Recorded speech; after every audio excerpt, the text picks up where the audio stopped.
André compreendeu que o orientador lhe proporcionava a oportunidade de novos ensinamentos e acompanhou o médico especialista em doenças do trato nervoso, cauteloso e contente. Já longe do quarto de Margarida, onde o instrutor travava uma batalha singular, ele se aproximou do espírito que assistia o médico de perto e iniciou um amistoso diálogo. O novo amigo atendia por Maurício e fora enfermeiro do médico que protegia e recebera, com satisfação, a tarefa de ampará-lo em empreitadas profissionais. Maurício, convicto, contou que todos os médicos, mesmo os materialistas de mente impermeável à fé religiosa, contavam com amigos espirituais que os auxiliavam. Ele explicou que a saúde humana era um dos mais preciosos dons divinos e que quando o ser, por relaxamento ou indisciplina, decidia menosprezá-la, tornava-se difícil socorrer seus centros de equilíbrio. Ele admitiu que havia erros tremendos na medicina que não podiam ser evitados e que a colaboração espiritual não podia ultrapassar o campo receptivo daquele que se interessava pela cura alheia ou pelo próprio reajustamento. Mesmo assim, realizavam sempre o máximo possível em favor da saúde geral. Nesse instante, eles chegaram ao destino, antecipando-se de algum modo ao amigo encarnado sob observação de André Luiz.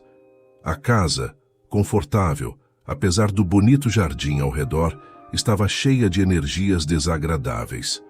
O ambiente doméstico era perturbador. Maurício, sem rodeios, explicou a situação.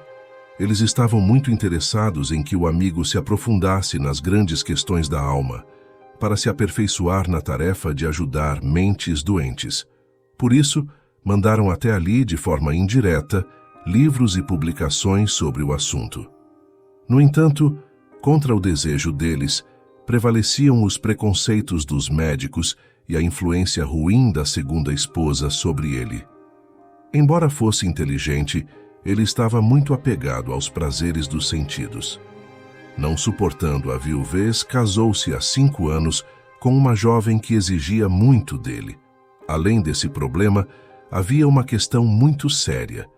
A primeira esposa, que já havia falecido, deixara 2 filhos e permanecia ligada à casa, que considerava sua propriedade exclusiva.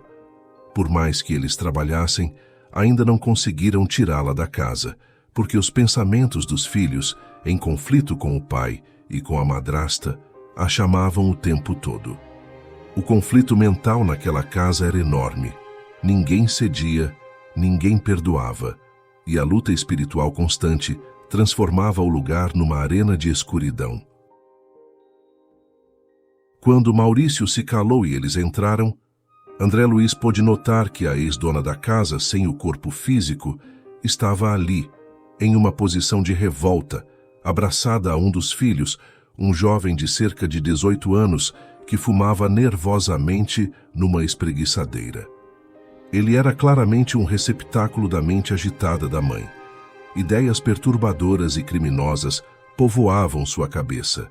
Fios finíssimos de força magnética ligavam-no à mãe infeliz. Ele estava com as mãos fechadas e o olhar distante, pensando em planos ruins.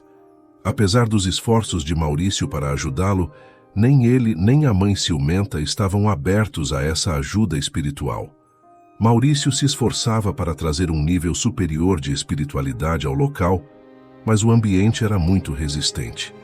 Nesse momento, o médico entrou na sala e Maurício colocou a mão gentilmente na testa dele, tentando passar pensamentos claros sobre o caso de Margarida. O médico rapidamente começou a organizar seus pensamentos, lembrando-se de um artigo técnico, a única maneira de captar os pensamentos espirituais de Maurício. Mesmo assim, não teve sucesso. O filho atacou o pai com críticas duras por ter demorado muito para o almoço. O médico rapidamente desconectou sua mente dos pensamentos invisíveis e se envolveu nas vibrações negativas. A esposa morta também veio furiosa. André Luiz percebeu que o dono da casa não viu os punhos dela.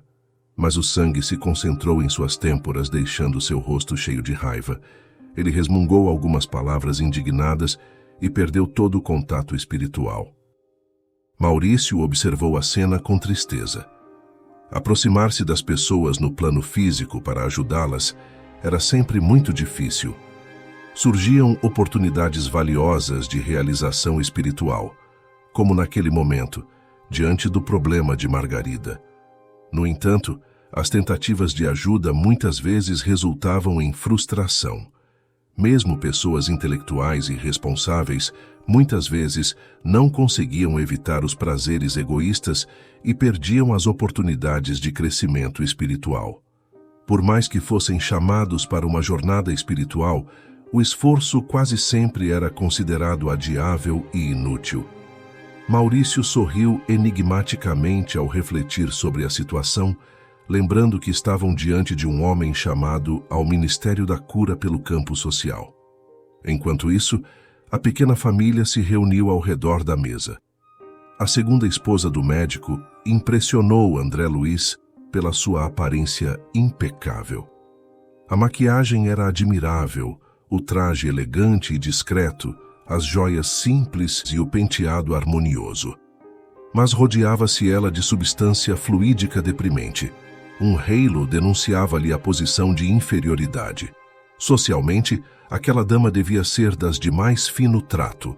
Contudo, terminado o almoço, deixou evidenciada a sua deplorável condição psíquica. Depois de uma discussão com o marido, a jovem mulher buscou o sono da sesta, num divã largo e macio.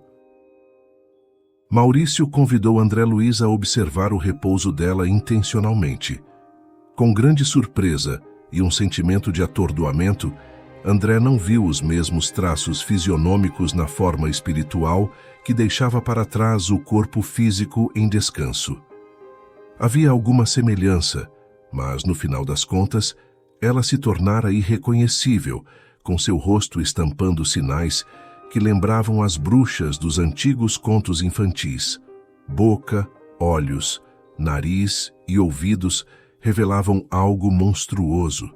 A esposa desencarnada, presente ali em clamorosa revolta, recuou semi-espavorida, tentando ocultar-se junto ao filho.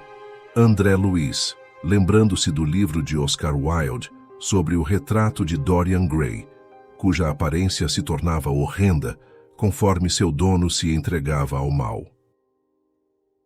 André dirigiu um olhar indagador a Maurício, que lhe ofereceu uma sensata elucidação sobre o caso onde a imaginação do escritor Oscar Wilde não estava longe da verdade.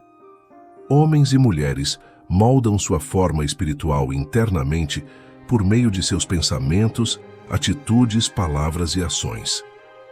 Cada crime e queda deixam marcas terríveis na alma, enquanto cada ato generoso e pensamento elevado adiciona beleza e perfeição à forma espiritual, especialmente após a morte do corpo físico.